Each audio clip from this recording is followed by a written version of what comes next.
in terms of international cricket, well, you know, look, you've heard all the stories about the West Indies, and it was all true. And in my day, or back then, though, the fifth bowler for the West Indies was Malcolm Marshall. So, and you Trent and Pete, we would obviously appreciate that, you know, Malcolm Marshall's record ended up being, in terms of strike rates and averages, absolutely at the top of the tree. He was the number 5 bowler. So you'd be playing a game and you think, great, Holding and Garner aren't playing. Oh, Marshall's playing. Oh, God. Anyway, so but Julien, on that, where would you rate them? What was the difference between, say, Roberts, Holding, Garner, Croft? Yep. Okay. Roberts was, I think, a more skillful and well-planned bowler, in that he had gears that he went up and down. Okay. So, and if you talk to Chappelli or Greg or any of the guys that played a lot against him, they all talk about the gears that he had. So you'd be batting in a game and you'd think, I feel like I've got this.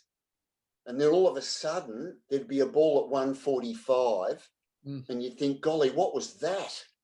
And then he had 3 bumpers. The one that went over your head, the one that you could hit, and then the one that hit you.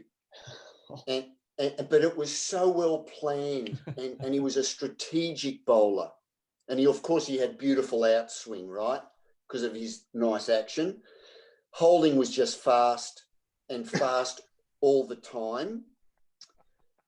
Garner hit the bat maybe a yard or 2 before you thought it would. So there was this element of surprise, and even his half volley hit the top of the bat. And then Croft was just a nutcase and bowled from extra cover, but also had the ability to hit the pitch and hold the line. Yeah. So it was a powerful combination. And then in the background, you had Marshall, but the hardest of all of them to face was Sylvester Clarke. Sylvester I've heard that. Was a monster bowler, and every single ball was at your body and threatening and fast and difficult. He was just an awesome bowler. Awesome bowler. Yeah, that sounds that does sound like a lot of fun. Yeah, I mean, yeah, you sort of. Oh, can I just tell you a little story?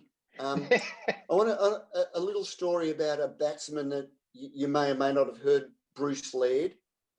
Oh, yeah.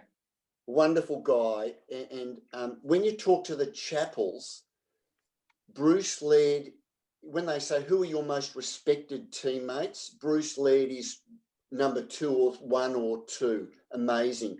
Test match, MCG, first day, sent in, 4 fast bowlers. You just want to survive, right? You just want to survive. About half an hour into the session, Stumpy gets hit, because Stumpy was about 5'0", but he gets hit on the bottom thumb, right? That's what normally happens. You get hit on the bottom thumb. And come down at the end of the over, and you can see that there's blood seeping through, right?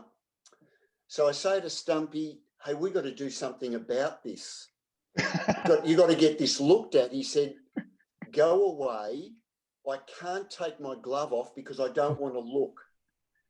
So please go back and look at the stats.